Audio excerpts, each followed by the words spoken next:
From the misty rolling hills of Pennsylvania, there is a story to be told. It is a story whose history spans over 2 centuries and 9 generations. It's a story about real men and women, about real places, and about real time. A story full of color and richness, lives full of adventure and rejoicing, sorrow and pain. Through the ages, Seneffs have witnessed the founding of a nation.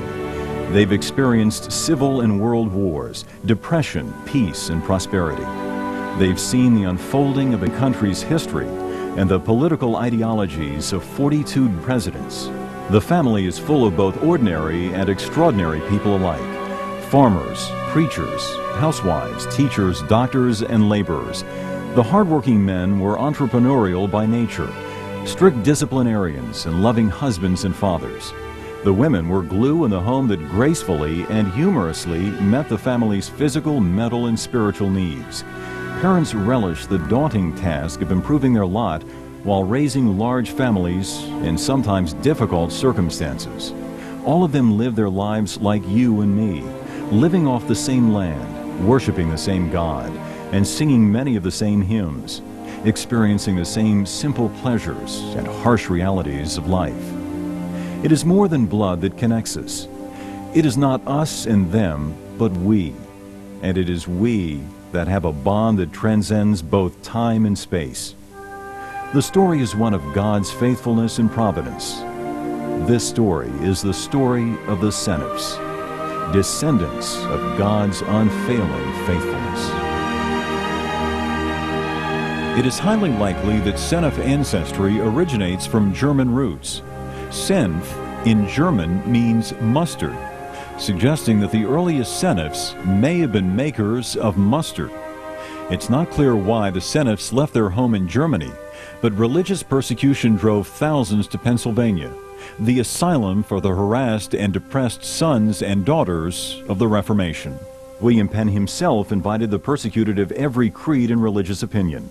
The first German immigrants arrived between 1683 and 1727, 40 and 50,000 leaving their native country to escape the dreadful suffering awaiting them at the hand of the Catholic monarch Louis XIV. Germans and other Protestants fled their ravaged hometowns to the refuge of the English colonies in America. So great was the influx of German immigrants that it was alarming to public officials. But these fears of the dangerous consequences of such foreigners were quickly dispersed.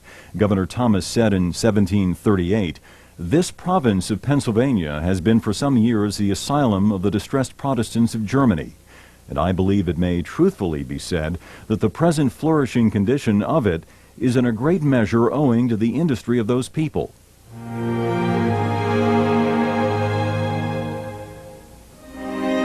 They were days of great turmoil for the young colonies.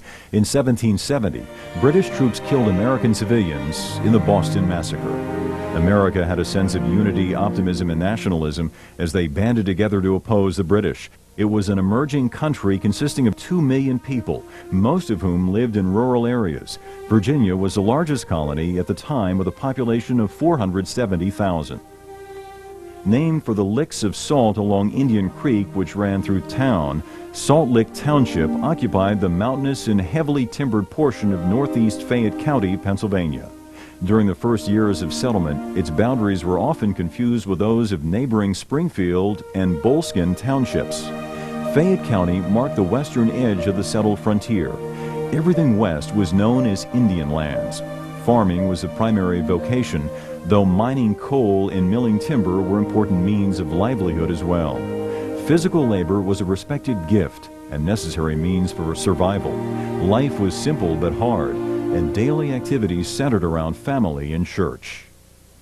This is the world to which Christian Seneff was born October 3, 1770. He grew up on a large tract of land named Christiansburg. The land sits atop one of the highest points in Fayette County at 2,100 feet, then known as Schaefer's Knob, near present-day